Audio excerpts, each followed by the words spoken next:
kind of like restricted us. Hey, sit there for a while and do it. Yes. Did people do it?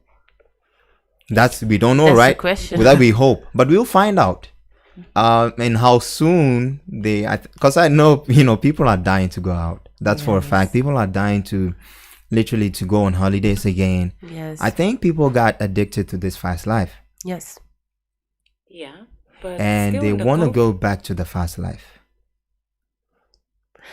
In some way,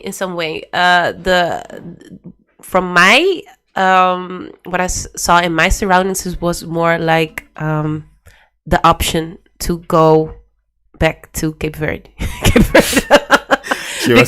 because that's something too. When the world's on lockdown and you have to stay in the Netherlands, it can feel like it's.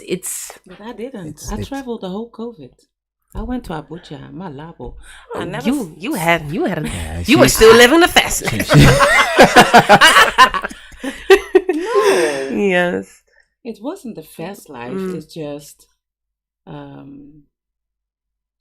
being me. I don't let the government take my dreams and my passion away. And as long I take good care of me and people around me, Yes. oh God, I just travel. That's beautiful. Well, One day I will be there as well. Well, so That's goals. Regarding to this COVID, like you said, you've actually been traveling. Was that for work purposes or? Work purpose. So COVID didn't really have an impact on your work life. Because I didn't let you. Okay. I didn't accept that. But that means that, because I know if you wanted to travel, you had to do this testing, that testing, like just the testing. Yeah, but you still managed to go wherever, and the nose mask, face masks, all those were fine with it. When I was shocked because when I was traveling, I wasn't the only one, and when I was in the plane, I was like, wow, there are actually people. Wow, people are traveling. It's packed. Yeah, yeah. People are traveling, so it's about the mindset. Yeah, exactly. And what they are doing is making people afraid to keep them for them, so they can do their own agenda. Whatever but that still, is. I have my agenda. Yep. I need to travel because I need to do my work. So as long I take care of myself and take care of people around me, that was for me the number one.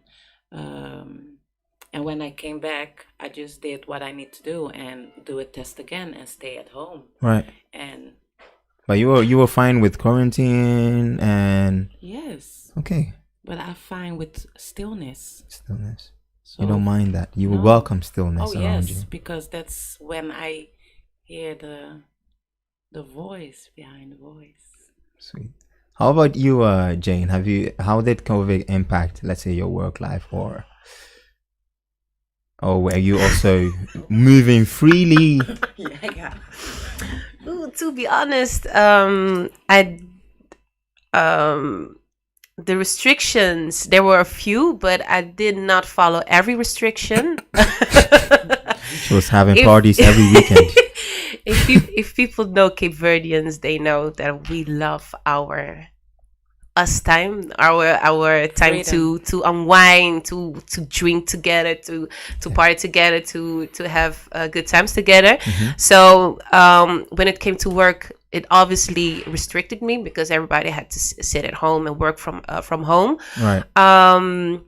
And yes, other than that, I didn't really felt much about the quarantine and the restrictions because I was also doing the spiritual work. So I was at home. I was like, okay, I'm creative. What's the last time that I did something creative? So I did some creative things, because I do Black History on Instagram. Okay. And obviously it didn't actually had much impact on the work I did besides the work I do for the other company. So it was like a time to try for myself. So actually came out better, stronger, determined, and with a lot of information. So for me, it was like more a mindset. I don't really. The thing about the COVID is like I do have other thoughts about it. I'm not denying it. Okay. Far from that, but Okay. I do think that it won't be the last one. Okay. It's Yeah. just the beginning, because Yeah. when it comes to Oh. when it comes to capitalism, Right. what those companies are doing, they're still going into the places where human first where the humans first wasn't working. So there are like how do you say this? I have to switch from Dutch to English. Where they're invading the spaces of nature. Yeah. And what happens, you will come in contact with bacteria, with viruses that you didn't came in contact first. So there will be some, how do you say that, some more Epidemics. Epidemics. Pandemics, exactly, because we are invading spaces of animals and nature, and there will be virus and bacteria coming our side. So when I look at the restrictions that the global governments are doing, I'm actually kind of thinking like, we are always talking about where you wear your face masks, etc. What are the companies doing? What are you doing to make sure that you're leaving nature alone, and that these kinds of pandemics will be prevented? But we still haven't had that conversation. So for me, it's like this is the first, but it won't be the last. So that's interesting. Yes, that's interesting. That's really. Let's say interest. I mean, over here on the platform, High Radio African Focus, we've had lots of experts dealing with COVID, right? Or from the gemeente Amsterdam to this professor who's a researcher, especially like on viruses and epidemics. Yes. Able to talk with him. I've talked to psychologists. We've spoken to general practitioners, the science doctor Shaboka, we've spoken to some of them just to see what the this impact of this COVID has like really been for society. Because I mean, individuals, I'm all right. I'm okay, to be honest, right? But I can't say that my neighbor was okay, right? No. So, and also for me to, let's say that COVID is all right, just because I survived doesn't mean that the same reality is for the other people, right?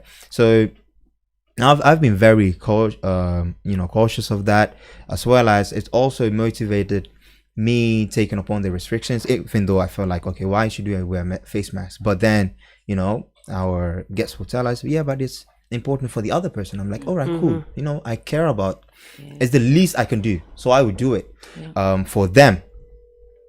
With that being said, we are here for Africa Mat, and there's an event coming up, right? Yes. But what is Africa Mat? Who can tell me more about that organization? Africa Ma'at is an institute in Paris, and they are coming to Holland to share their knowledge. They will have an authority of African civilizations. Right. They will talk about committed influence in the rest of the world, African resistance around the world, where it all started. So they are, I would call them experts, but they are really precisely with words. Okay. But I think people will really love it, and with Jane, it's a great combination. So what I do, Maison de Maïsa, brings people together, because my passion is organizing fashion and art events around the world. All right. And styling, coaching, which I did in Nigeria, in Equatorial Guinea. But then I was seeing a lot of things about Pan-African history coming around, and I'm from Cape Verde, and I only know I'm from Cape Verde. Oh. But the story behind everything, I don't know, because my mom never share it with me. That's right. Yeah. So I'm on an age now that I'm thinking, but I need to know, who am I really? who am I? Okay. Yes. Where am I from? Where are my ancestors from? Right. And I want to know that. I want to have that knowledge. And I thought, okay, Maisa, you like to bring people together. And so beside the creative part, which is also really important, share knowledge with the world, because that's what we need. We need food for the brains. We need food for the soul, so we can know who we are. Right. And that's why I brought Africa Institute, Ma'at and Jane together. So we are organizing the 2 days masterclass event, the 24th and the 25th. Right. And so that means that for you, it's you also, like, personally invested in this. It's also for yourself, of course, more as much as for the audience, but it's pretty much for you discovering or uncovering African history in a bit, right? Yeah. Why the institution Africa Ma'at, as in, is that the first time here? Isn't there any other organization here in the Netherlands? It's their first time here, and the knowledge they share, right, and what I saw on their Instagram, I do everything with energy, and it felt good. And the moment I spoke with them, it was like, yeah, you can start with them. It will be something powerful, because they know they are busy for years. With study the history, and it's a really great group together. So that's why I thought Africa Institute Ma'at it is, because if the energy is good, everything will be good. It will just flow. And if the energy is not that okay, I would pass it, because I really listen to the voice and my intuition and what God and my ancestors have to say. And since I had contact with them, it just fit. Okay. So and Jane, but this will be your first time meeting the African Institute of Ma'at. Have you before that, like, what do you do yourself? Who are you? I'm Jane Orte. I'm 29 years old for Cape Verdean descent. I've already done a lecture for the University of Amsterdam. I've done a class for like middle school, elementary, so Middelbare school? basisschool, elementary. Oh, elementary. Like the 8th class. And I've done some lectures at home for people, for the people that are interested and invested into African history, but they don't know where to start. And on my Instagram page, I've started like an encyclopedia for just throwing the Dutch just word. throwing I don't care. They'll catch it later. They will catch it later, but it's like when it comes to black African history, I say black because when you look at the diaspora, the people that were brought to the Caribbean, to the United States, etc., they have created their own culture, their own society, etc. So I'd like to regard that as black more, to give them also the credits, because we cannot go there, but that's African, and they were like, yeah, but it's ours, we did it apart from them, just to recognize and each other, to build a bridge, because we are still related to each other. So when I dove into history, I was always a history freak. I was always going to museums. I was always reading books, etc. My mother really stimulated that part of me. So when I dove into the African history, it was first politically motivated, and you keep discovering things. But if you don't have a name, if you don't know what to search, you will find nothing. So I took it upon myself to make sure that I give the names. I give the names of the kingdoms, the name of the kings, of the queens, the movements, the events, so people can do their own research, because we have the internet the internet is available to ourselves, so we can do the research ourselves. But if you don't know the name, then you cannot find it. If you search for Africa history, they will give you a colonial history, but not the pre-colonial history. And it's important to start by the pre-colonial history, because by hiding that, that's how white supremacy got his feet in our mind as well. So by sharing that information, I want to give more power to people, but also so they know where they're coming from. The knowledge is power, also knowledge of self. Right. Yes. Sweet. I love every bit of that. That kind of like that illustrates your personal journey or your walk to Pan-Africanism or African history. I know my journey has been a bit different. I also had Geschiedenis or history classes, even in high school, where we started from jagers en verzamelaars.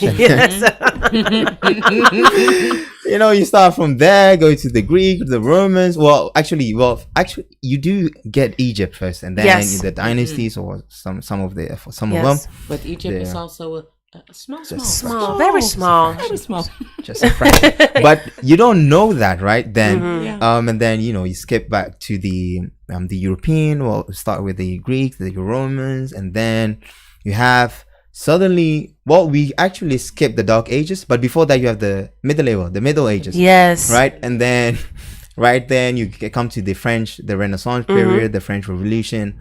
If I have it chronologically correct, French Revolution, then you have the 18th or the 17th century. The Enlightenment. You're right. And then you get the HiRadioNl or whatnot. Then before you know, we're in the present. Slavery, for instance, is you find that it's either before the HiRadioNl or tijdens de HiRadioNl. Yes. Especially in the Netherlands, right? But then it's also spoken from a point of view perspective that the Dutch were the VOC and the VEC, they were the most powerful, this and that, shipments to Indonesia for spices and traded. You get the transatlantic slave trade, just a bit, glance over it. And then that's it. Yes.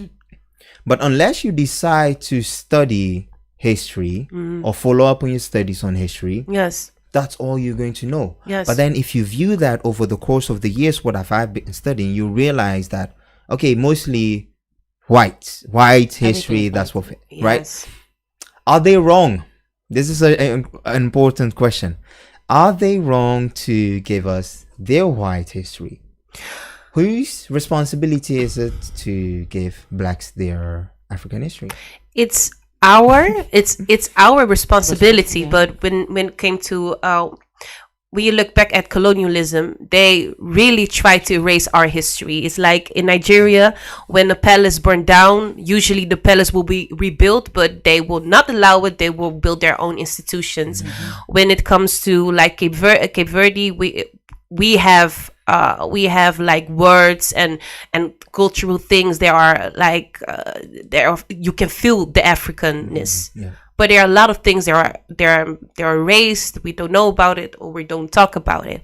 So of course the winner will tell its story. So the Europeans will tell their version of story, but their story is made to enforce their own white superiority. That's not only the case for the Africans. They do it also to the Asians as well, to the Melanesians as well. So it's like the way they tell their history is the way they try to control and hold power. Because when you tell your people that they are superior and you try to motivate it by history, of course they're going to believe it, and they will take they will happily take their place in their oppression because they think it's their natural right, because we are so better than the rest of the world. Look at what we gave them. But they don't know that a lot of things were stolen, and that a lot of things that we have here, if you look outside, a lot of things weren't. Without Africa, we wouldn't have metros, we wouldn't have trains, we have nothing. So I understand that bit. So that's why I think it's I find it hypocrite when you talk about racism and colonialism. We have to talk and we have to make sure we are telling the right story and have to feel the pain of the others, but they will not tackle their own white supremacy. Yep. So so I understand that part. So it's actually our responsibility to tell our story. Because that's what I do with my son. But we're living in a time now that all schools or whatsoever, they need to share our history as well. Because we are multicultural. Yes. So how can you be multicultural but only give your own history? Exactly. Because it goes against the Of power course. structure. Yes, It goes exactly. against- But we need to stand up and we need to hoe zeg je dat? Aanbieden. Wij moeten het aanbieden. Like a we gotta masterclass. supply it. Yes. We need to propose it. Because when you propose, Right. you can, it will be open. They can say no, but I'm pretty sure this time of the moment they will say yes. They have Yes. to, They have to. And maybe they won't do it from their heart, but the moment we are in, we are in. Yes. And we're still sharing the knowledge and history. Yes, and I've noticed that because I went to school where it was like kids from 10, 12 years old, and I told them, everybody when they talk about the Mali Empire, they talk about Mansa Musa, but I told the story of Mali, how it became that powerful, how the Tuaregs they part on the trans-Saharic trade, and how the Mali Empire kept control in the region by appointing leaders for each region, etc. So I told the story. I told the story of the Congo Empire because the Congo Empire illustrates dealing with the Europeans were actually their own downfall. And at the end of my class, there was like a white little girl asked me, but miss, I always see like poor crying African children on TV. But that's when it clicked. It was like she was like, I heard they were having she's telling me all these stories about Africa, but how is it that I see a different picture now? And that's when the ball will keep rolling. Okay. And that's what you have to do with Africa. We do need the Europeans in this. Okay. Unfortunately, because we are globally attached to each other, and we have to seem to find a way to make sure that the Europeans are willing to give a little bit up of their own white supremacy for us to thrive. I have some how do you say opposition in there, some conjectures in there. Yes. As in, within the Pan-Africanist movement, right? We have different, like one of the movements is the Garvey movement, which is Africans for Africans by Africans alone, right? And we also have the movement that's supporting the Nation of Islam. We have the Black Panther movement, and them to some degree, some allow the involvement of, let's say, whites, right? And some are like, no. The minute you look upon the white man to let's say give any input in your liberation, you're actually really cutting yourself, let's say, in the foot, right? With that. So there, this is another conversation on Pan-Africanist movement in itself. You just told a story about how the Mali and etc. That is also part of the information that you carry or that you lecture. Yes. Right. And sorry to be a party pooper, but we'll get into that kind of information, or what are the stories pertaining to Africa that we actually need to know in today's age, and also just dive a bit more into why we need to know those stories, because you said, that little girl, a white girl, she was like, but what you're saying now doesn't really click with the image that I have. Yes. So how I want to know how the story correlates with the image, and how we can use the stories eventually to change the image, because I think that's one of the points here, right? Yes. Yeah, so if you tuned in into Hi Radio, the voice of the next generation, Africa on Focus, I'm here with Jane and Mesa, and we're talking on the real and untold stories on on African history, right? You can tune in, follow our YouTube live stream, and if you have any questions, please ask them. I don't know when they're gonna be back, so this is your chance to ask your questions. If anything, if you've heard something about African history that you're not so sure of, ask it now. Ask it now whilst you can. And more on their event that is coming up, the masterclass on the 24th and 25th. Yes, that's correct. We'll get that information in a bit. Here's just a music just to freshen up a bit, because we're gonna get into it more. Let me play a song real quick.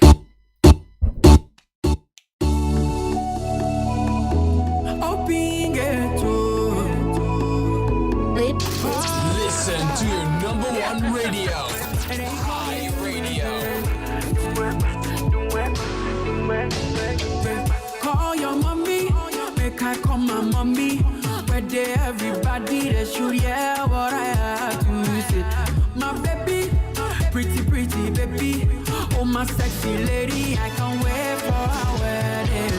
And on that day, everybody goes suja.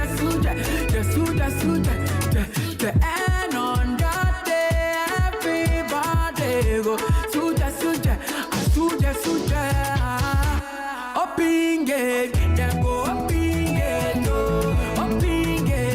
Hi Radio, your perfect choice.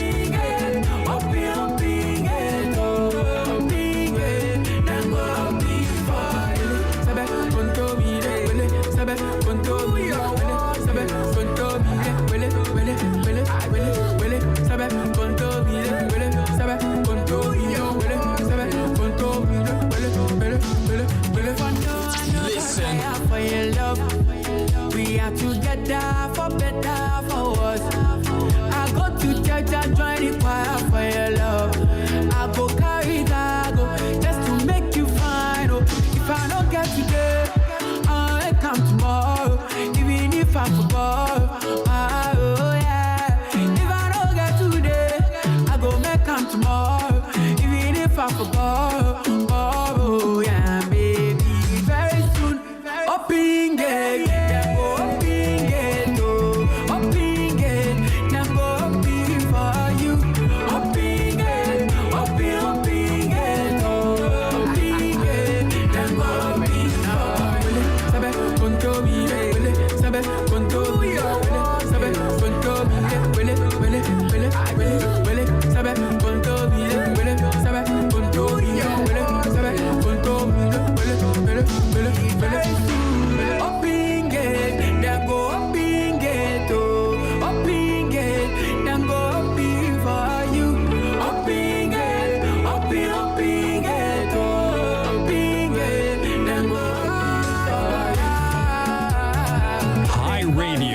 Perfect choice. Listen to your number one radio. Hi Radio.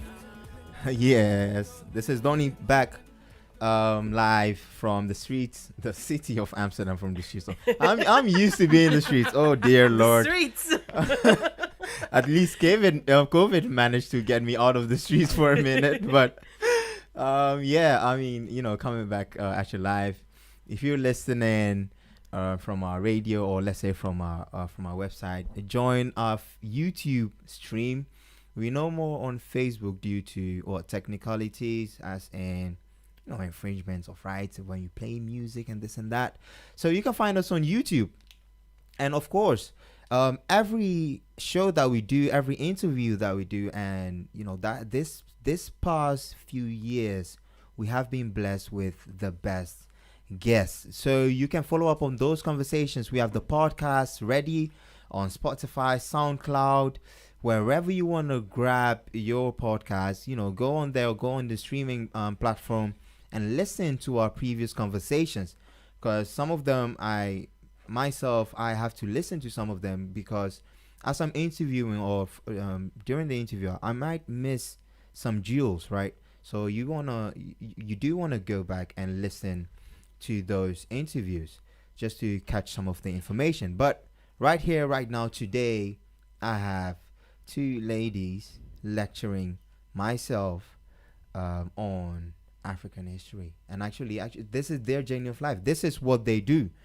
But more on that. So we were talking about the stories in Africa, and you mentioned, you kind of like, I'm speaking with Jane right now. She talked about the Mali Empire, Yes. and also as in detailed how or what she says or what she tells from that empire and their work. This brought my attention to something, which is the stories that we tell pertaining to Africa. Yes. Always, like, what is one, our purpose, and second thing is from what perspective should we discuss these stories? From our perspective, from the African perspective, because history is all on itself very Eurocentric. Okay. And when it Like comes all history in general, or? history that we have here in Europe, Okay. is very Eurocentric. And what you notice is when it comes to African history, we have to have European sources, otherwise it isn't true, or they're trying to downplay it, or like we need more proof and more evidence. But when they found like few equipments of the Vikings in Canada, they were like, oh, we were here first, the Vikings were here first. So there is still like how do you say that, a bias when it comes to African history. Unfortunately, a lot of our history is still hidden, or has been destroyed, like when happened in Mali a few years ago, where they're burning scriptures, etc. So there are still a lot of sources that has been lost, but we have to tell it from our perspective, because European history, Asian history is also told from their perspective, and we have a lot of oral stories. There was like a girl in a Facebook group like Africa Bijeen, and what she did was like she told the story of Sundiata Keita. And Sundiata Keita is the founder of the Mali Empire, who first didn't know how to walk, and when he grew older, he learned how to walk, and he was the one who had he was able to how do you say, to remove the Soso Empire and establish the Mali Empire. And there's like a mythology surrounded, and she knew that story. So we have like the sources, and we have a part of the mythology and like the oral story, so we can combine that to each other. But I think for now, especially when it comes to Pan-Africanism, we have to tell our own stories on our way. Of course, we can discuss everything. It's not like we have to we have to make a new doctrine to brainwash other people. That's not the case, and that should not be our goal. But it is very important to legitimize our voices, and we have to do it ourselves, and we have to take space in, and we have to go against what we know now, and what is told about our own history, because they tell about the Middle Ages, but they leave out what the Moors did in Portugal and Spain. And when it comes to the Moors, it's like, oh, it was like only North Africa, but the Moors, they came as far as from Senegal as Mauritania. So even that type of story we have to reevaluate. So there's so much to unpack, There's but so we much. have to make sure that it's our story. Yes. To make a start. My thing is when you when you start with African history, and especially since we start like at a later age, right?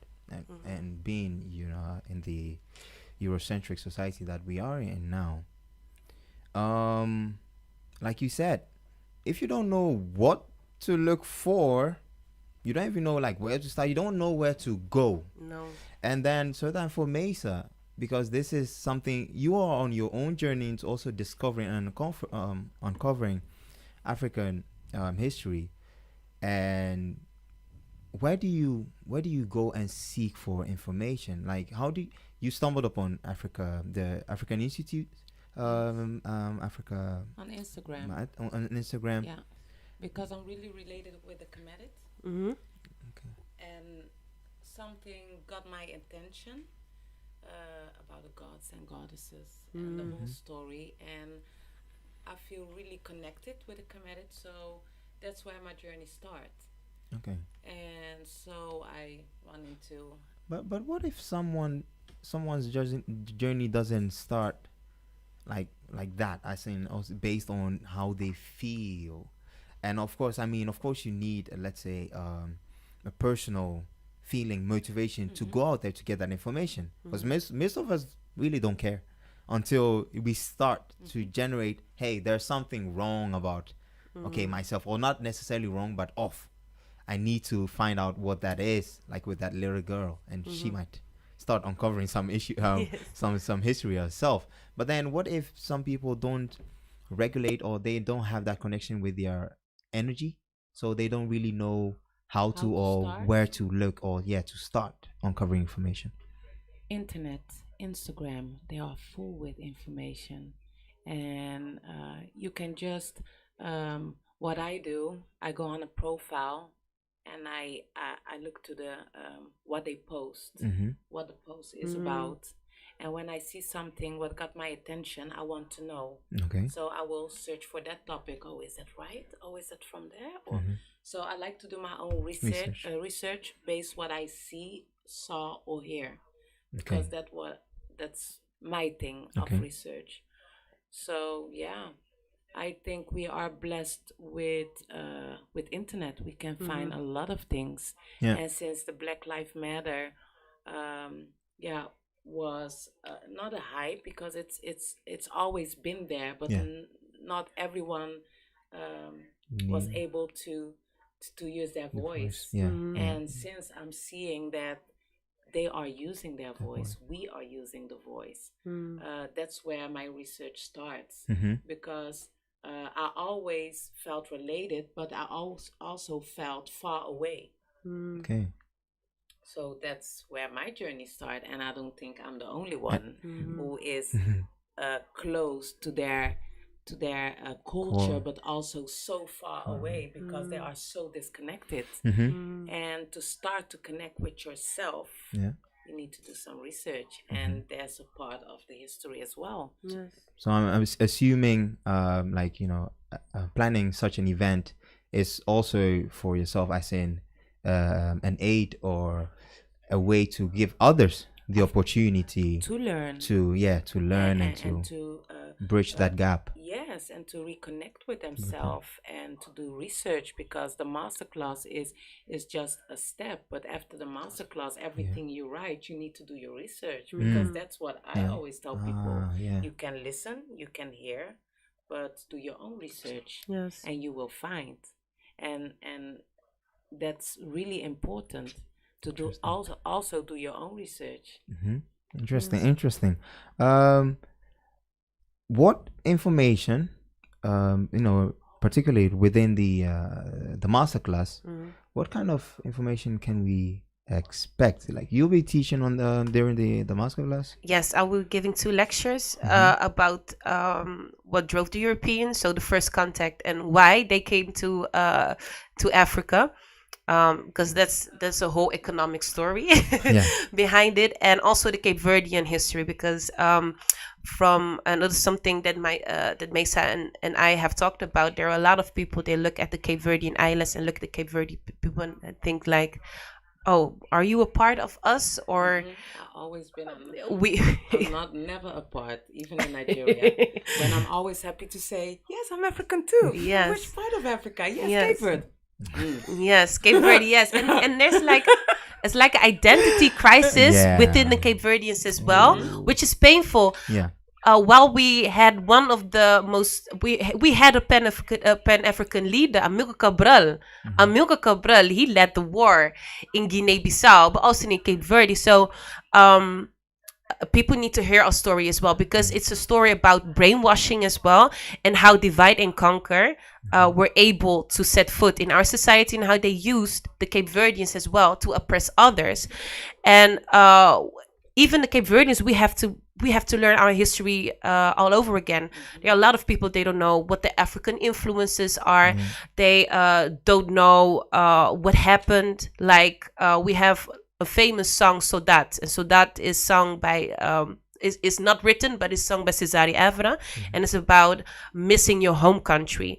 And a lot of people, they were like, yes, Sodat, we homesick, that's our song. But a lot of people of my generation don't know it's about how the famine in Cape Verde forced people to go to São Tomé, and the Portuguese held the Cape Verdeans there on a plantation, and there was slavery all over again, and it was in 1960s. We had slavery until the 1960s.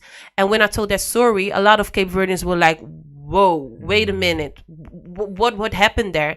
And when they asked their parents and grandparents, like, what happened in São Tomé, they were like, yeah, there was slavery there, and a lot of people were forced to go there because there wasn't a future in our country, and because we had famine. And that's how we realize how much trauma colonialism has brought our parents, even the grandparents and parents on the continent. What colonialism did is traumatize our parents and grandparents and our ancestors.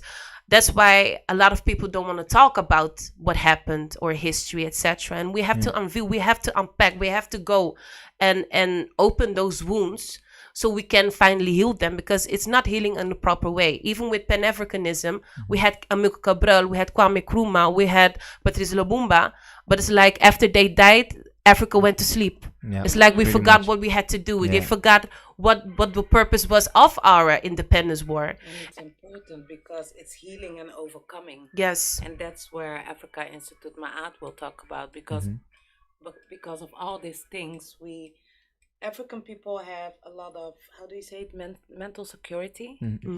Insecurity, wat heel erg speelt, but we don't like to talk about it. Yeah. It's wat wij zeggen, sofrek a lot. How do you say Yeah, it? suffer in silence. Suffering in Yeah. silence. Yeah. And Killing me softly. Yes. Killing me softly. so, yeah. Oh, Yes, man. but Heel it's belangrijk, it's healing and overcoming. And Yes. to heal and to overcome, you need to talk. Okay, this is it's beautiful, as in I recognize this to be also, it's a personal thing that I feel like every African, and as a Pan-Africanist, if you are from African descent, it doesn't matter where you are on the globe, you are an African.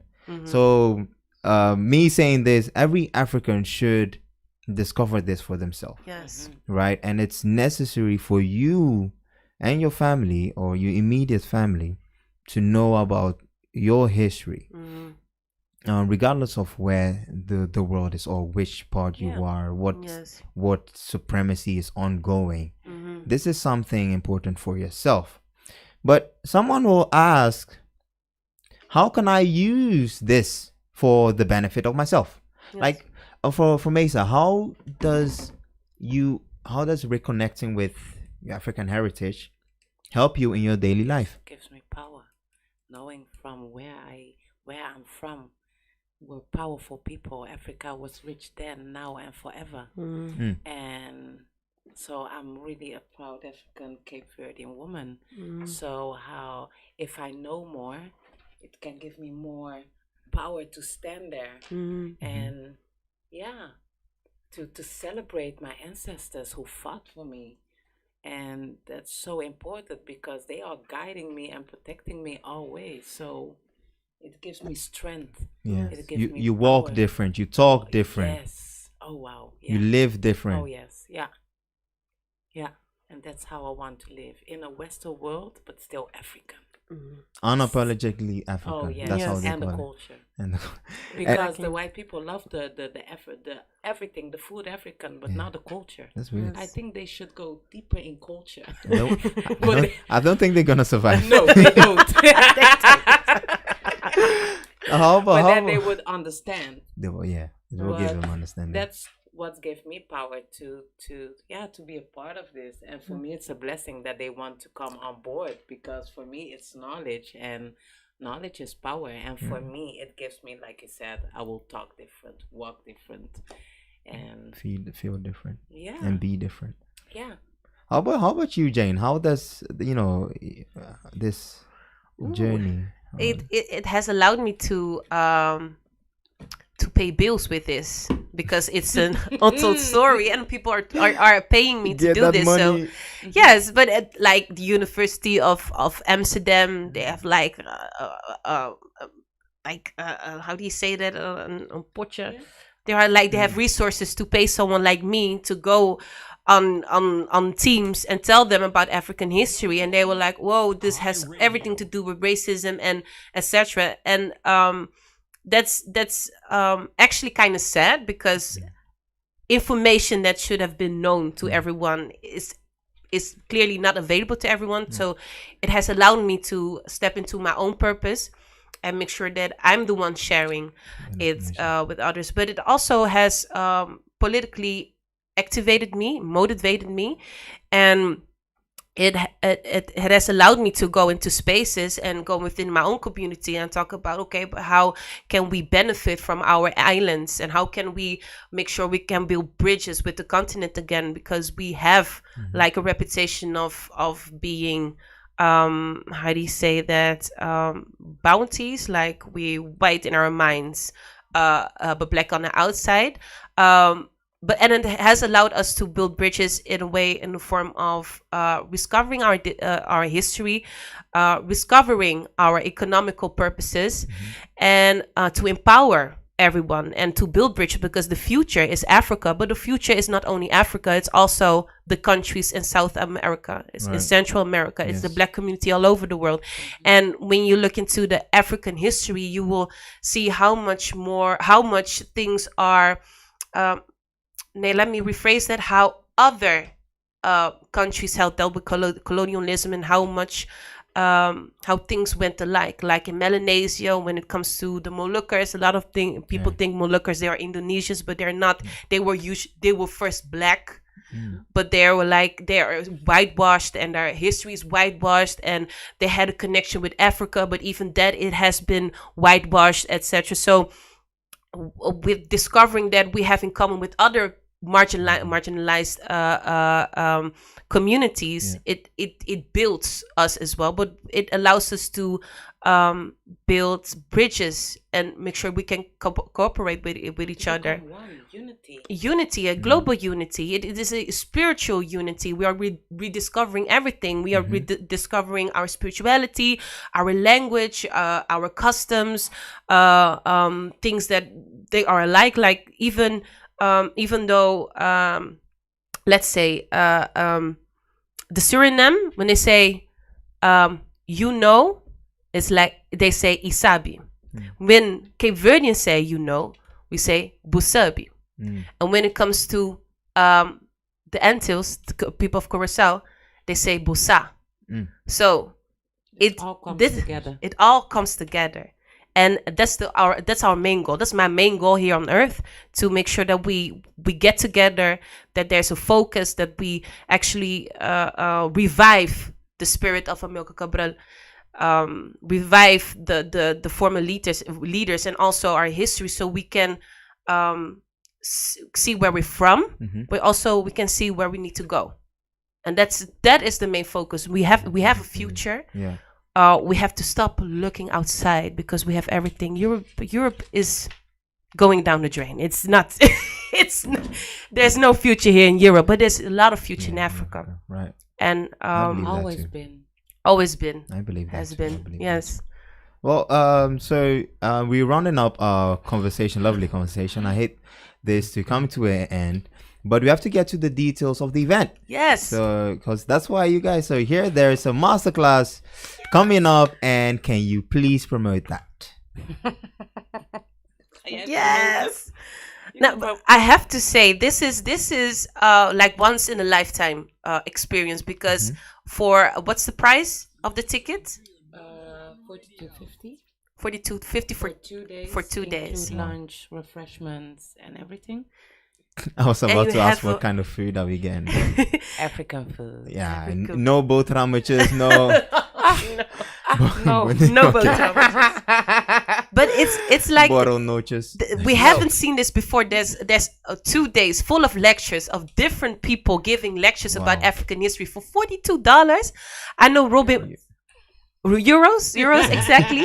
Like when Robin Walker is a known historian. He does the West African history. If you should Google it, Robin Walker. He has an amazing book. Before when we were rulers. When you were really- When we ruled, yes, when we ruled, and it's about the West African history. And I went to a lecture, and the lecture was 50 euros, and it was one day, Yeah. 2 hours, one subject. And now it's from 11 till 4:30. Yes, And yeah, with everything that you Wow. can, tea, coffee, water, whole day. Like, yeah. And it's going to be lecture format. So you have lecturers who are going to, I think, present Yes. their stories or uncoveries. Are there going to be any activities, like engaging activities? Maybe a discussion. We have a lunch, and while we're lunching, people can sit together. There will be a QA. If people have questions, they can always ask. I am sold. I think I'm gonna come. we have more details coming. Yeah, and it's in the center of Rotterdam. Yeah, it's been a while since I've been to Rotterdam. So it's in the Rotterdam city center. Yeah, van all the Barneveldplaats. Barneveld Plaats 422. 422. But they can find everything on Instagram. You can Yes. find everything on Instagram. It's on the Maisa, and otherwise at Jane Orte. Yes. Black History Guide. The Black History Guide by Jane. It's a play on Jeanne d'Arc, because Jeanne d'Arc was the first historic figure that I fell in love with. The woman that went I was to about war to in ask you France. who's your role model, but we'll get to We get yeah, I was about to But, ask you that. but it's on Jeanne d'Arc, and then you will see more information. That's my history page. Yes. The link is there. Yes. At Biletto, you can find the link for the tickets, or at Instagram is on the Maisa. Instagram. So what's the Instagram account? Maison. That's MAISON. D Maisa. Maisa. MAYSA. Yes. Maison de Maisa. And you can get all the information for the event, which is happening 24th and 25th of July Yes. in Rotterdam. Yes. It's only going to be, let's say, can people stream in from? No, they can't, right? It's just you have to be there. You have to be Okay, there, so and pretty otherwise much. waiting for the next edition. Yes. And knowing how these things go, I know the first couple editions are always the best. Why? Because the prices, they kind of like make it affordable. So if you really want to dive into like African history, the real and untold part of it, and also get it like from different angles, then this is your chance. Yes. Right? And I think that the guests will give their own opinion as well, and questions, so Yeah. you can discuss in a nice way, and that's what I like from this kind of things. Yeah. Yes. Because I know I will sit there and have my questions as well Right. because I'm stubborn. Huh? Really? I want to know. And where can I find it and do my own research? So I think that's the power, what people can bring together. So it's a masterclass, but also a coming together. And I like the family vibe. Yes. And to give people the chance to just be themselves and just ask what they want to ask. Nothing is strange. Nice, Ask nice, and amazing, let's come together. amazing. That is like in 3 weekends. Yeah, basically, I haven't heard of any Pan-African lectures in a minute. So this is so good that you've been able to organize this. I really hope it actually goes well and successful, as in people show up, energy is right, and also more importantly that we leave with lots of, let's say, new discoveries, Yes. helping us to reconnect with our core or our heritage, right? Yeah. But before we leave, have one last question. Let's say I'll start with Jane. Who is your African role model or My African go-to? role model. Wow. If I have to say present, Or- there's a Nigerian guy. He went to Ghana. His name is Donny Bologun, and he went from the Netherlands. He went to Nigeria, and he established his own company by making sustainable houses. So when it comes to Pan-Africanism, I look at him and I think this is the future. This is the next step for me to go back. Yeah, Danny. Yeah, yes, to go back to the motherland, but also play my part in the how do you say in the future of Africa. So that's my present. And he really shares and the beautiful thing that he also shares his resources for people he knows they are doing the work. So when it comes to present, he's a role model because I want to get there as well and want to help my community and establish something for the community, something that Africa can hold on to. When it comes to history, I love Kempavita. Kempavita was from the Congo Empire, and she saw the Congo Empire having this like understanding with the Portuguese, and she was like, nope, they need to go out. And she was one of the first with the theory of Black Jesus. So she said, the Congolese are very proud.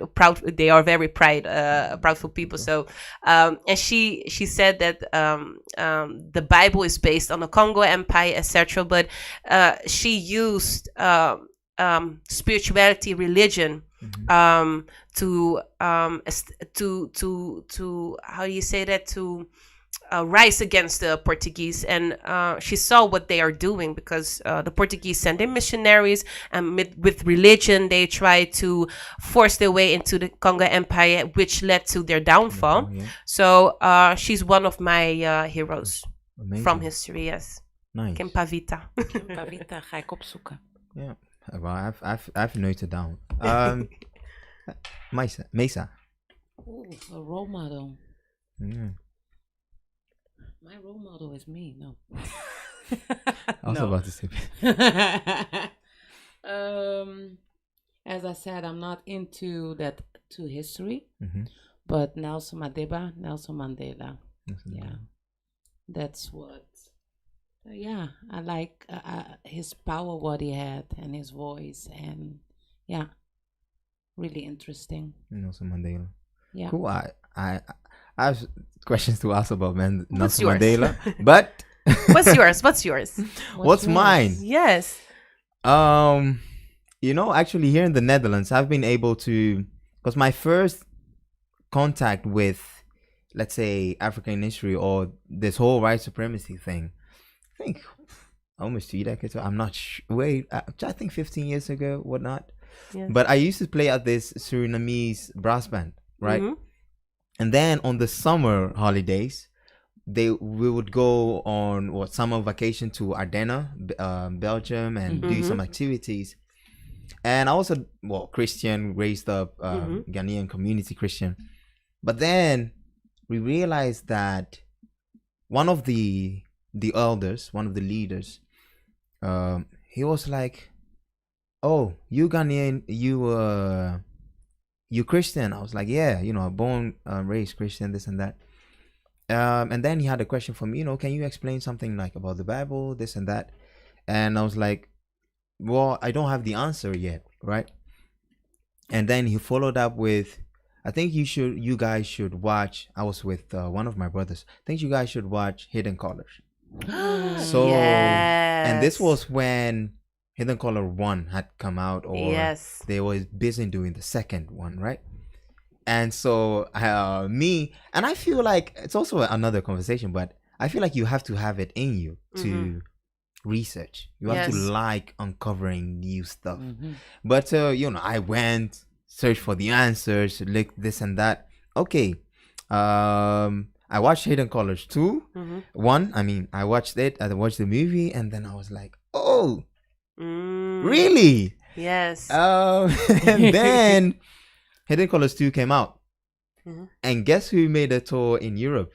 Tariq Nasheed. Yes. And Dr. Umar Johnson. Yes. I have a picture with both of them. Oh my God. Yes. And I mean, I don't know. Dr. Umar Johnson has somehow, he is to me like, he's up there. Yes. He's one of literally my living role models, right? Yes.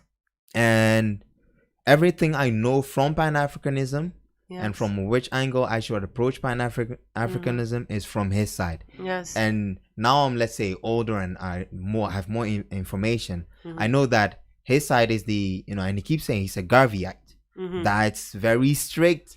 Africans for Africans, for Africans only, by Africans. Yes. And I know that there are also other ways of getting to the same destination, but this is his way of destination. But which with great responsibility comes great accountabilities. But I would say that is, I revere him as much as I would, let's say, revere Jesus Christ.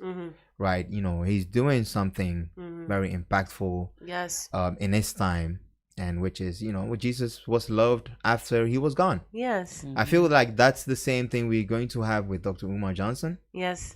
But now he's still here. Yes. We, cherish him. One of my big dreams is to actually have him on this show. Yes. And I will ask him the Speaking to in existence. right?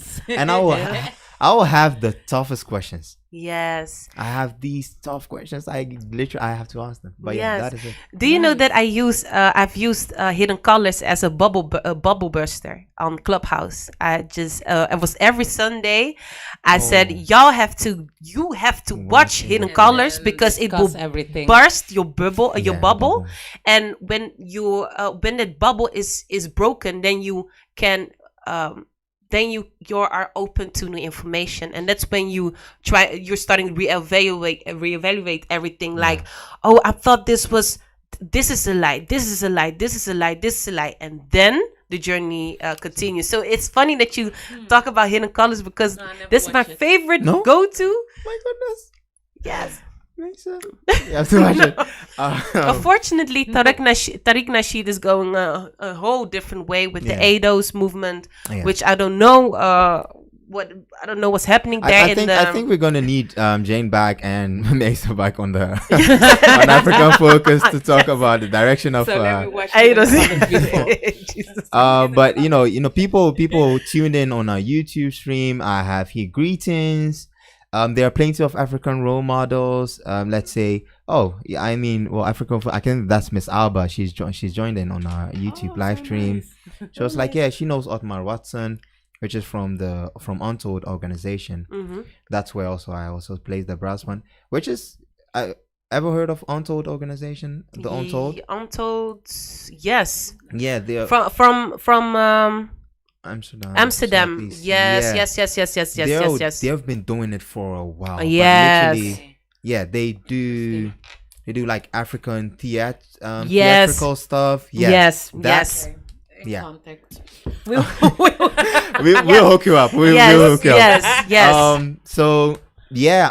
But hey, that's it for today. I think I love the conversation. Thank you guys so much. Thank you for coming. For having us. Thank you so much. And I wish you guys, a lovely evening. I hope it doesn't rain. No, it can. It can, yeah. Okay, it's gonna. It's stay the dry, Netherlands, unfortunately. but I hope we get home safe and.